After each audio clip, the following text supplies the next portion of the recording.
So in 2015, my family traveled to Taiwan, the country where my parents immigrated from over 50 years ago. It had been 20 years since I last visited, and it was the first time for Mark, my spouse, and my kids. As a child of immigrants with children of my own, I really wanted them to connect with their family heritage and see where their grandparents, on my side, had grown up. So we invited my parents to also come on the trip so they could give personal tours of their hometowns, showing us the houses they grew up in, the schools they went to, the people who made up our family history. During our journey, one of the stops we made was to my aunt's place, where the Lu ancestor shrine is housed. So you can see the photo on the left is the shrine.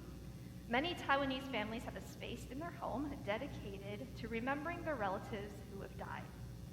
On this memorial are the names of my ancestors, where one day my father's name, who is 90 right now, will be added. Sadly, no, I cannot read any of them. I cannot read Chinese characters. It was a humbling experience to reflect upon the generations of people my family has descended from and how wide and scattered we have become all around the globe.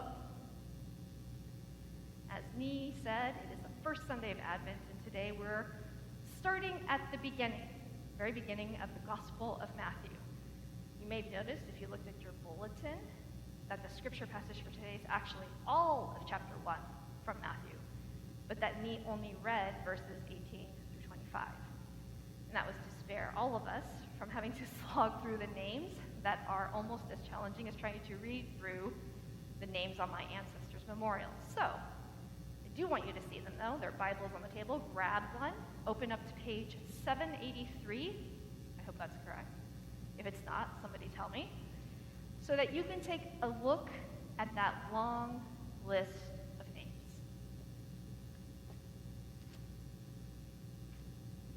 All right, find your way to page 783. Look at those names. People usually make it to verse 3 before they give up and then just kind of skim on down to verse 18 where the story grabs their interest again. It's just like name after name after name. You kind of skip down because it's quite an extensive catalog that are for the most part unrecognizable and mean very little to the average reader. But like the shrine in my aunt's house, there are many stories behind those names. The fact that this genealogical inventory is the opening of the entire New Testament, this is not just the beginning of the Gospel of Matthew, it's the beginning of the whole New Testament, it tells us something very important about the story of God in our lives as well. Maybe you recognize a handful of the names on there, people who are often lauded as heroes of the faith: Father Abraham, King David, Joseph, husband of Mary, when Jesus was born. And so you assume that everyone in between the beginning and the end, with their hard to pronounce names, also kind of fall into that kind of characterization. But this biblical genealogy is actually juicier and much more sordid. It certainly does not live up to any kind of notion that the ancestral line Jesus comes from is some kind of purebred or royal or morally righteous family. No. In this ancestral memorial is proof that the people involved in the story were often a big, hot mess.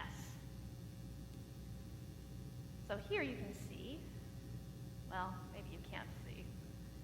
It's a family tree of the list that you have in Matthew 1. I know it's a little hard to read. But from the get-go with Abraham, there's already scandalous drama. Maybe some of this is familiar to you if you grew up with the biblical stories. Maybe it's fresh to you. But in a patriarchal society, the eldest son in the family was the heir to everything. That was how things were supposed to work. But Isaac, if you can't see it on the screen, you can look in your Bibles. Isaac, the name that is next in line, was not actually the firstborn son of Abraham because Abraham's wife, who could not get pregnant, ordered her slave girl Hagar to have sex with her husband so that he could have a son. And once that son, Ishmael, was born, Sarah burned up with resentment and eventually had both Hagar and Ishmael cast out into the wilderness to die so that her son, Isaac, would be the one to inherit everything from Abraham. Next on the list, Jacob, who, surprise, surprise, was also not a firstborn son. Jacob was sneaky, and with the help of his calculating mother, plotted to steal the birthright from his older brother Esau by tricking Isaac into blessing him. This set up a lifelong conflict between the brothers that, of course, passed on to the next generation. Jacob had 12 sons, and he made no secret that he loved one of them more, Joseph, more than any of his other sons. And so predictably, the other sons, his brothers, grew to hate Joseph, all the way to the point that they plotted to kill him. Though in the end, Judah, the eldest brother, decided that it would be better to make a profit, so they sold Joseph into slavery. Judah, the eldest son of Jacob, continued his deceptive ways of living, and he ended up being deceived himself when he sought out a prostitute to have sex with. The woman was not actually a prostitute. She was instead his daughter-in-law, Tamar. She was the wife of his deceased eldest son, who disguised herself to trick her father-in-law into sleeping with her. He got her pregnant, and it was her son Perez who came next in line. So if you look the next column, if you can see there, or you can look on the Bible, you'll see Rahab and Ruth are also grafted into this line, which is shocking on two levels. First, because they're women. In biblical genealogies, they almost never list women. And second, because they were both foreigners.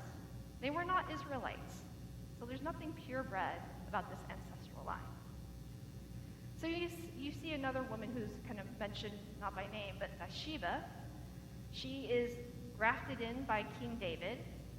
And David is the one who's usually described as a man after God's own heart. But David had a very sinful side too. He already had many wives when he took Bathsheba, another man's wife, raped her, and when he discovered that she was pregnant by his act of violence, he went and got her husband, Uriah, a faithful soldier in David's own army, killed off. Then he added Bathsheba to his collection of wives, and it was one of the sons born by her that came next in line, King Solomon. You see a pattern here. There is so much dysfunction and brokenness in this long list of names. Crazy skeletons in the closet of even the people who are portrayed as the most faithful. I think that if we are honest, all of our family trees have more in common with the one in Matthew 1 than we even realize. That there are all sorts of hot messes which litter the line from the beginning. I know mine certainly does. I'm sure I don't even know the half of it.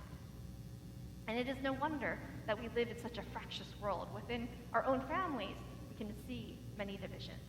From the time of Abraham, we see parents casting out their own children, siblings establishing separate clans that only a few generations later would become strangers, even enemies willing to kill each other. Back then, and now in this day, we humans have been and continue to be incredibly adept and swift in our ability to split off into opposing groups. Conflict that begins within one family gets passed on generation to generation, and it is not long before we forget that we were ever related in the first place. We are really good at creating huge, steamy messes that keep on endlessly burning. Just look at our nation and our world right now. In an effort to curtail the chaos, people's gut instinct is usually to scapegoat, cast others out. You see it when Sarah demanded that Abraham send Hagar and Ishmael away into the wilderness, which was a situation of her own making. But she wanted to just cut the ties, wash her hands of the whole mess, circle the wagons closer, and then just keep themselves uncontaminated. They could just ignore it by the scandal, because we do not like to admit that messiness is part of our lives. It's not a far step before whole groups of people want nothing to do with one another. So I want to show you a video. It's called The DNA Journey, and it's about 5 minutes long. So let's take a look.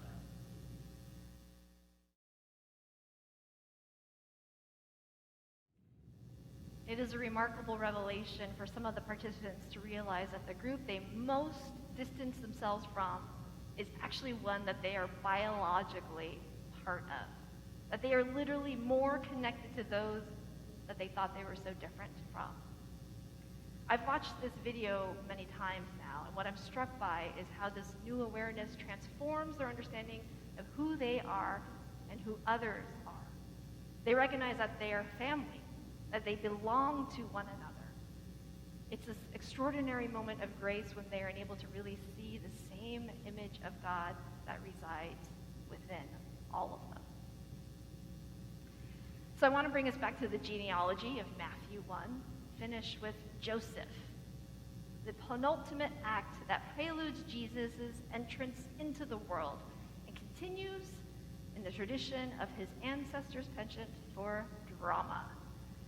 Joseph, a righteous man by biblical account, unfortunately still cannot avoid scandal. Even though he has lived a quiet, respectable life, he is suddenly thrust into some major scandal. He discovers that his betrothed, Mary, is pregnant before they even have a chance to consummate their marriage, and that the child is not his, of course. It seems that the one consistent factor in the presence of his family is a hot mess. And yet it is right in the middle of this messiness that God chooses to enter into the world. You know what is so interesting about this genealogical ancestry is that Jesus is not even in the bloodline of Joseph's family.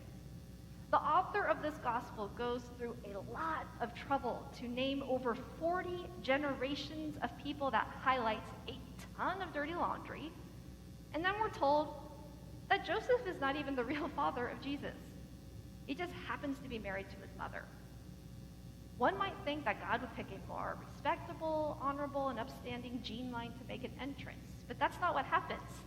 It is into this scandalous family tree that Jesus grafts himself into. Of all the ways that the God of the universe could have come, God decides to show up here. And that is just the beginning, because as we see later in the Gospels, Jesus seems to have this magnetic attraction to people who are in hot messes. I think that is reason for great hope for a lot of us, because many of us in our lives, they do not resemble this picture-perfect Christmas card. Certainly our world doesn't. If you are struggling with your health, your grades, your jobs, your family, relationships, life, any part of it, you are in good company. Just looking around our community, our nation, our world today, it's clear that there are hot messes everywhere.